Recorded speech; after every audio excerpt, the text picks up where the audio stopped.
Genesis chapter 12. When we left Abraham last evening at the end of chapter 11, he was in a very pivotal point in his life.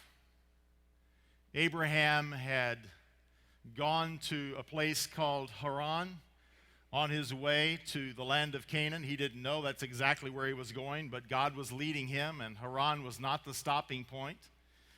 And so we come today to the first verses of Genesis chapter 12.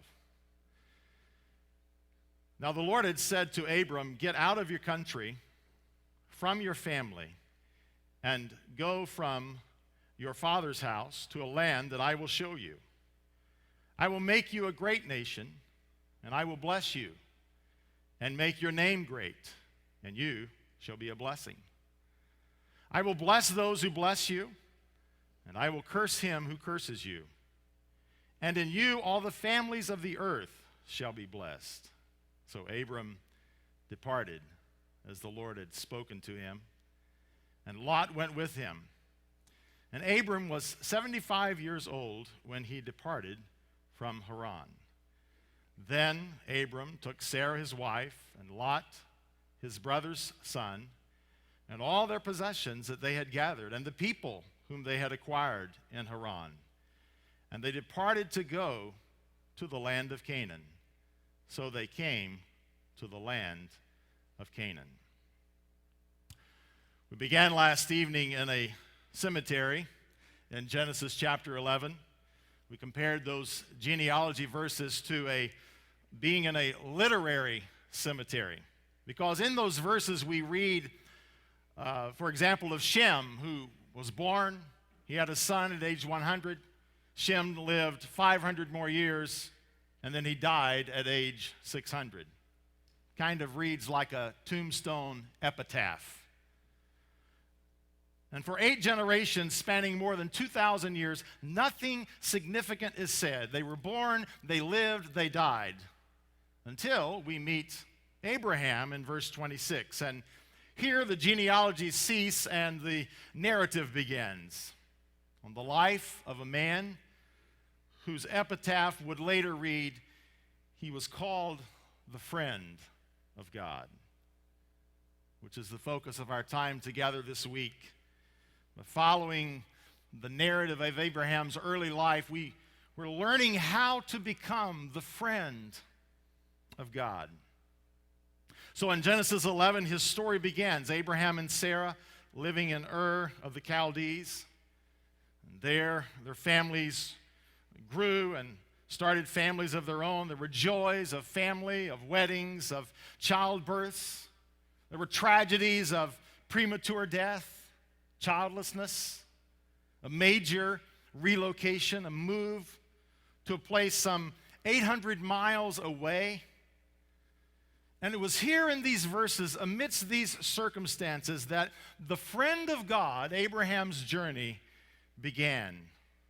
God caused them to leave Ur, go to Canaan. And they do. Terah, Abraham's father, Abraham and Sarah, and Lot, Abraham's nephew, leave Ur and start for Canaan by way of Haran, which would be in that time, the natural travel route to Canaan. When they arrive in Haran, they stop. In fact, one translation renders it this way: they settle there. And tragically, Terah, Abraham's father, dies in Haran. These early details of Abraham's life offer you and me some hope. Just as Abraham could hear God's voice and make tough choices, and yes, at times make wrong choices, and yes, at times delay and maybe stall.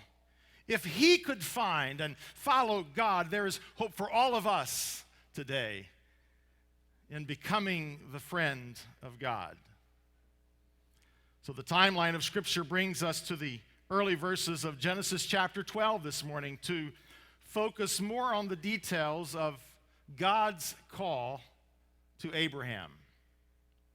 We read it in verse 1. The Lord had said to Abraham, "Get out of your country, from your family, and from your father's house to a land that I will show you. Here is a moving order. This last summer, my family and I moved to Westfield, Indiana, and during that time, I heard someone compare the trauma of moving, and it is trauma, to take everything you own after 27 years of marriage and put it into a box and put it into a truck. It's traumatic. Somebody compared it to a death or a divorce. Well, I don't know about that, but there was grief. And moving is tough. I have found this humorous list of 10 things you should know about moving. Make lots of friends before you move. Some of your friends will need a little persuading. Number 3, do not let nosy people move your stuff. This was helpful, especially for moving in August. Number 4, wear plenty of deodorant on moving day. Some of you will struggle with this one. Resist the urge to pop bubble wrap before packing fragile items. Don't forget to put air holes in the boxes when packing your pets. It's not going to be good. Don't pack dogs and cats in the same box. Number 8, don't ask what's in the box unless you're sure you want to know. 9, find a therapist in your new city before moving. And number 10, remember not to move in before the old residents move out. Not sure why that's there, but apparently someone needed that. A part of God's call on Abraham's life, a part of the process of becoming the friend of God, was a moving order. And is it possible that in order for me to become the friend of God, I will have to move from where I now am? Is God issuing a moving order in your life? Now, admittedly, the timeline here in the narrative can be a little confusing because at the end of Genesis 11, Abraham and his family leave Ur, stop in Haran. Chapter 12 opens with the command of God for Abraham to leave, which appears to be after the fact, right? In chapter 11, Abraham leaves Ur. In chapter 12, God says, leave Ur. So the question is, when was this chapter 12 call to leave issued? While Abraham was in Ur or while in Haran after his father Terah dies? And I would say initially while he was in Ur of the Chaldees, because the command is to leave your father's house. Surely a reference to his father Terah. Leave his house in Ur, which Abraham did leave. But unfortunately, at the end of chapter 11, Abraham, along with his wife, his father Terah, and his nephew, have settled in Haran, short of the place where God is taking them. Terah dies here. And I believe that Abraham is at great risk of staying in Haran and never accomplishing God's purpose for his life. There's going to be a lot of junctures in your journey that are going to be similar to that. So here in verse 1 of chapter 12, the faithful and gracious God who never leaves us alone, some of you responded to his voice this morning, he reissues a call to Abraham, and it's apparently the same call that had been given to Abraham some months early while he's living in his home back in Haran. This is supported by 2 key words in verse 1. The first is the past tense word had. The Lord had said to Abraham while he was living in Ur, I want you to leave your country, leave your family, leave your father's house. We'll pass over that too quickly because there's some significance there. Leave your country, leave your kindred, leave your inheritance maybe. Leave all of this. Leave what is yours. Look at this. Leave what is yours and go to a land that I will show you. And that's where the process of becoming the friend of God begins. Leaving what is mine. We don't read that Abraham is given any specific details here at this point about his destination. God calls him to leave what's his and go to what is God's. As I studied this, I paused to reflect for my own self. Were I Abraham, how would I respond to this command? Leave what's yours and go to what I want to do in your life. Guys, that's God's call for all of us today. God's call is to replace control with release. Replace security with trusting. Replace the familiar with the unknown. Give up what is yours now and wait to receive the promise of what I am going to give you in the future. Leave where you are now and start walking toward a place that I will show you later. Walk away from the independence of what you have and rest in the promise of what my provisions will be for you. Distance yourself from relationships that are distractions and pursue a relationship with me. I could preach all week on those phrases. Really what God is saying to Abraham and really what he's saying to us is step away from your comfort zone and step into the trust zone.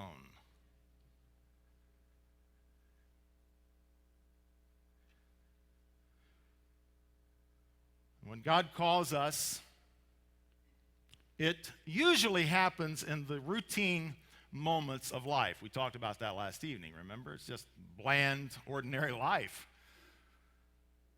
When God calls us, it rarely includes all the future details. It always requires a measure of sacrifice. And because those are true, God's call requires sheer faith to obey. That's going to be the theme for everything we're going to talk about from last night until the final service this week. In becoming the friend of God, we are going to have to do two things: trust and obey. And I will never obey God until I trust God. The verse comes to mind: without faith, it is impossible.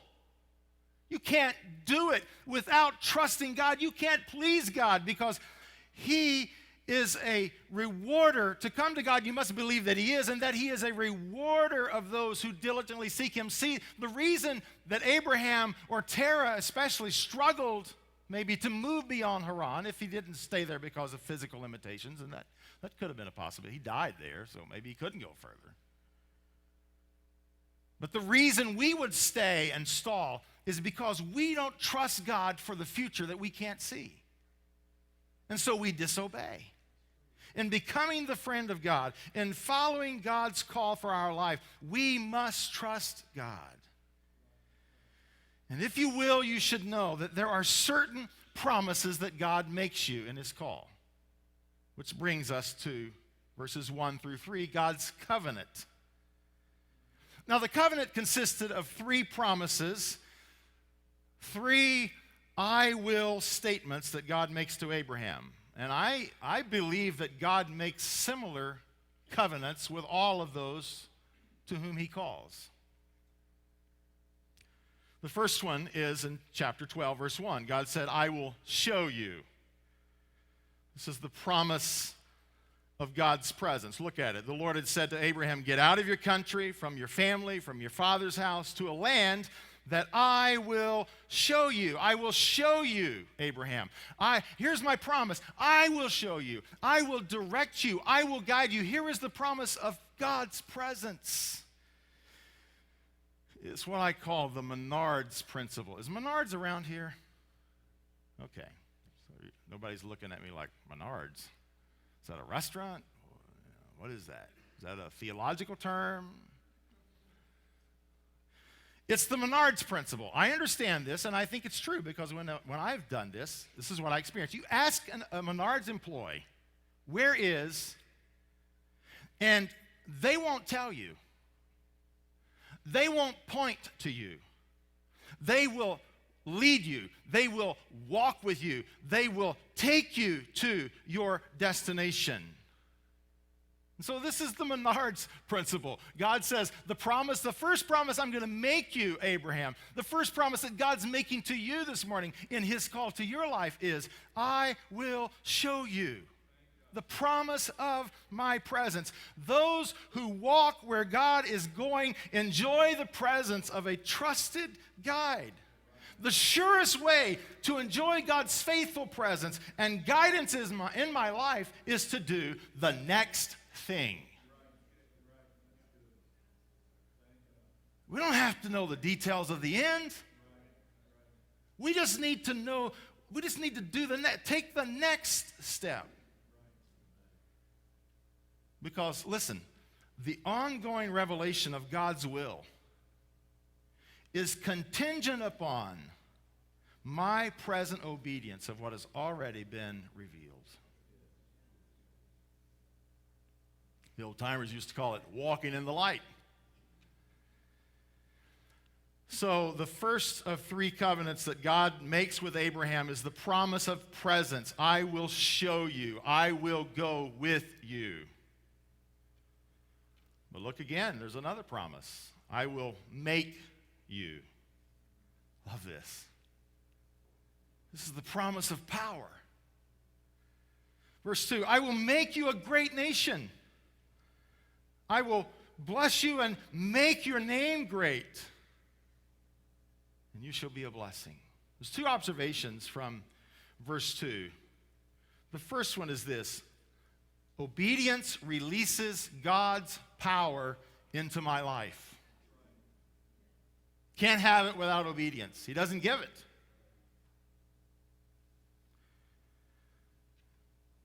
He said, I will make your name great. It's the promise of power. At this point, Abraham is a relatively unknown from Ur, a newcomer to Haran, and God says, I will make your name great. Why? Because obedience releases God's power into my life. Then he said, I will make you a great nation. What? I will make you a great nation? I mean, Abraham, a man whose name means Abram at this point, exalted father? I mean, he's just an uncle. He doesn't have any kids. He's 75 years of age. He has no children, nephews, nieces.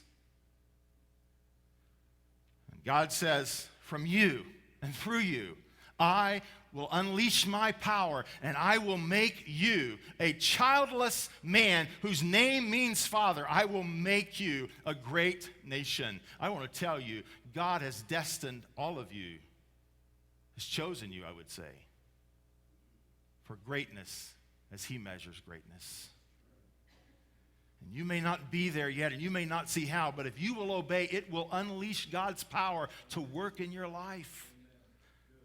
Later, the promise to Abraham was, your offspring is going to be like the sands of the seas and the stars of the skies. Obedience. God's covenant with Abraham. I will show you the promise of presence.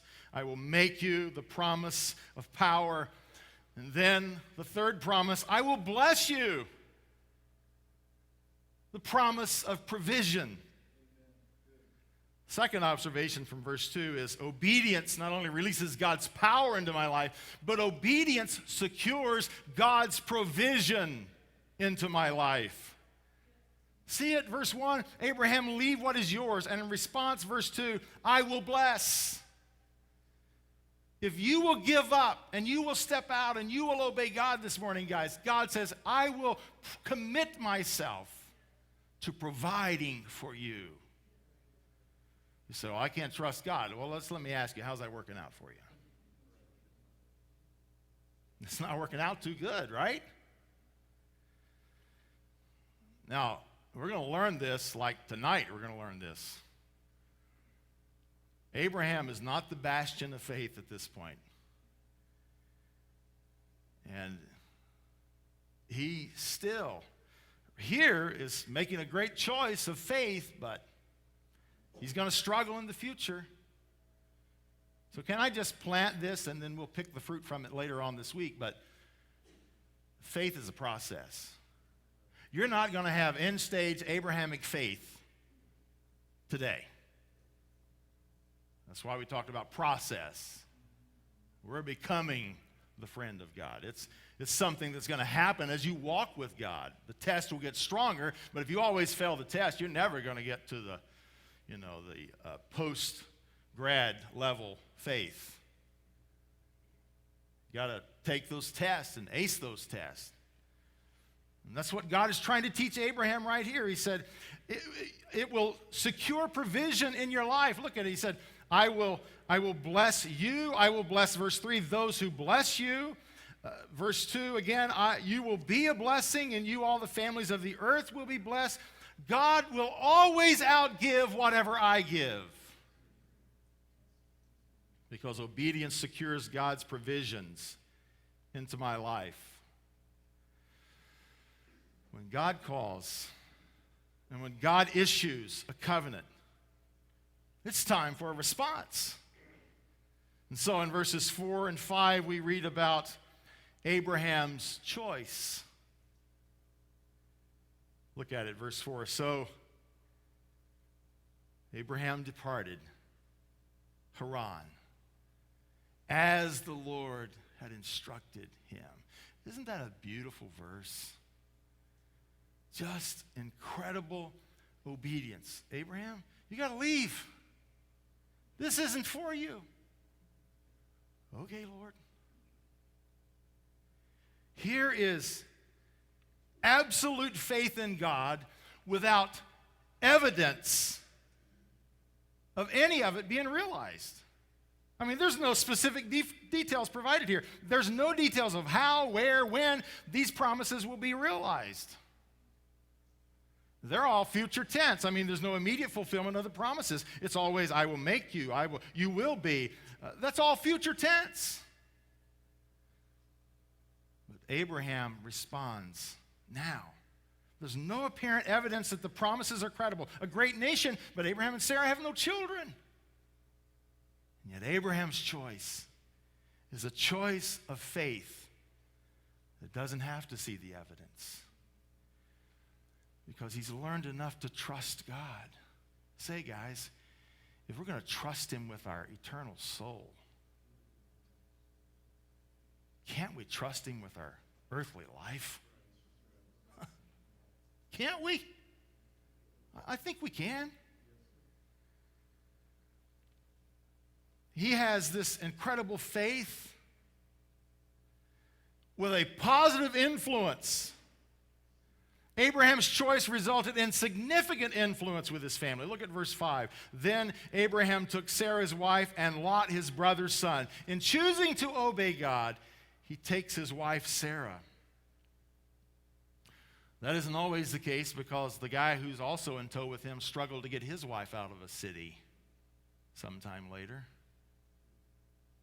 I think it had something to do with Lot's failure to influence positively people around him spiritually.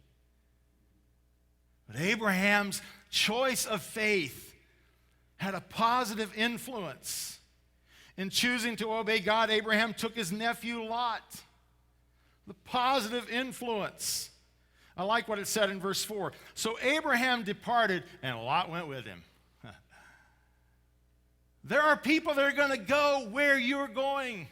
Hey, guys, there's guys that you room with that are going to go where you're going. Where are you going? Your faith has an influence. Ladies, you have friends that you hold influence over. Your decision, maybe you're stepping out this morning, gave them the courage to step out.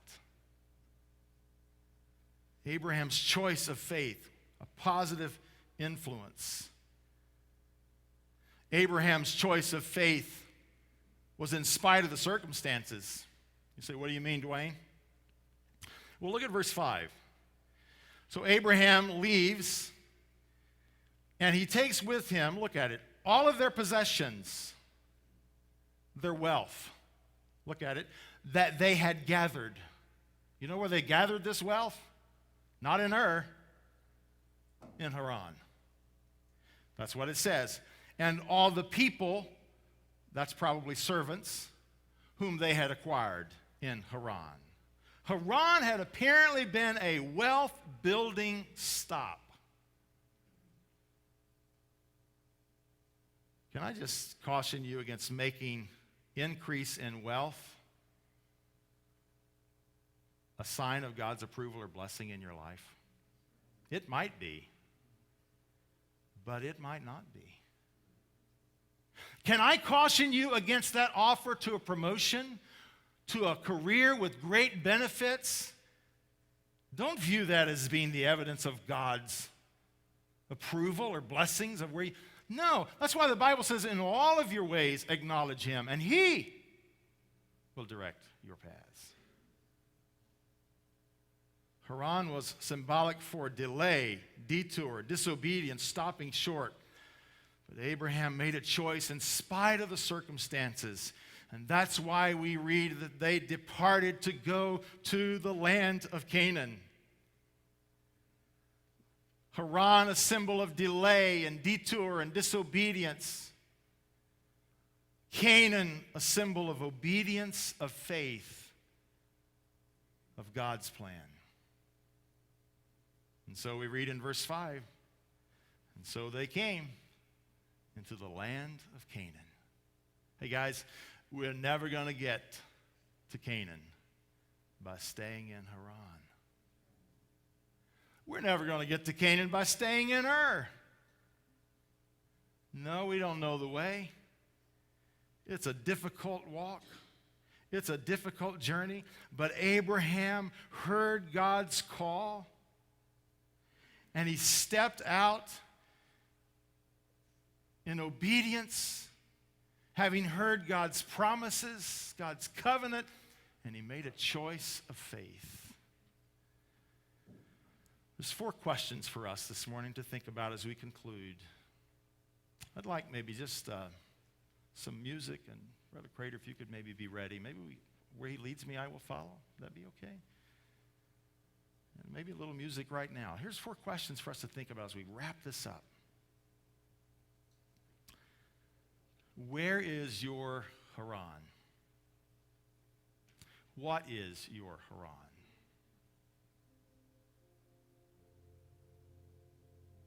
I'm pretty sure the Spirit of God's been faithful to show us what Haran symbolizes in our life. Where's your Canaan?